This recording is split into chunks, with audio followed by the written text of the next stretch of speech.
Pretty good. Riddle me stuff. this, Yeah. viewers. Who is the presidential frontrunner in the Republican Party right now? The correct answer is no one.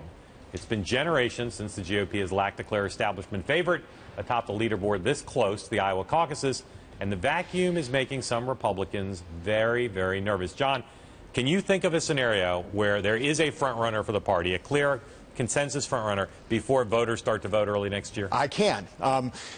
Republican debates begin in August. Between August and the Iowa caucuses, now likely to be in the first week in February, there's at least 6 debates, maybe 7. Somebody comes out and hits the ball out of the park in debate after debate, backed with real fundraising and with poll strength. And again, there's a handful of people for whom that's plausible. You know, Marco Rubio comes up and lights the world on fire in those debates and continues to rise in the polls. Marco Rubio could be the front runner. Jeb Bush could be the front runner. Now, I'm not saying those are the most plausible scenarios in the world, but that string of debates gives a lot of opportunities for someone to get on a roll. Theoretically, I think you're right, but I just don't think it's possible now, because, or very likely at least, because every one of these guys who has the potential, I think, to break, you can't be the front runner unless you go up in the polls. Right. And I don't think anybody at this point has a chance to get much above 20% in national key state polls, except maybe Walker. And anyone who rises up is going to get scrutiny and I think brought back down. So part of why Republicans are nervous is no Republican now active in politics has ever been involved when you don't have a front runner, and it's just freaking them out. I agree. Well, it's a totally unprecedented situation, and that's fascinating in and of itself. I realize now as we discuss this thing why Jeb Bush hates hypotheticals so much, because they really are kind of difficult to get. You're like, well, if this happened and that happened and this happened. Walker is someone, he could be in the lead in the polls in Iowa. He could be in the lead in the polls in New Hampshire.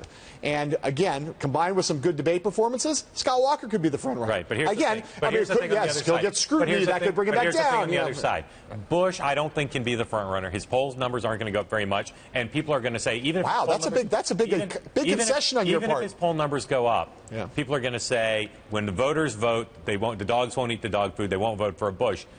The problem, though, the reason he's a check against the other people is he's going to have $100 million in the bank, and he's going to be a Bush. And so anyone else who's perceived as a front runner is going to have to deal with the fact that when the voting starts, Bush is going to be spending a lot of money. His campaign, his operation is going to be spending a lot of money on negative ads. So I can't invent a scenario that I think is particularly plausible where Rubio, Walker, or Bush is actually a front runner. Well, if you ask me to invent a scenario, I can and just did. If you ask me if it's the likeliest scenario, I think it's not. I think we are likely to not have a front runner until Iowa. And even if you think about back in 2012, where people now look back and say Mitt Romney was the front runner all along and he was always going to be the nominee, that's sort of true, but not really true. In fact, there were a bunch of front runners, and that was a super weak field. It wasn't until Romney won Iowa, which he only did for about 3 weeks, but he won Iowa. Then all of a sudden, Mitt Romney's now the front runner. I think if you didn't have a front runner in 2012, you're not going to have a front runner in 2016. Yeah, again, except if one of my weird scenarios comes true. The other big dynamic is you can't really be a great front runner if you don't have a dominant hold on an early state.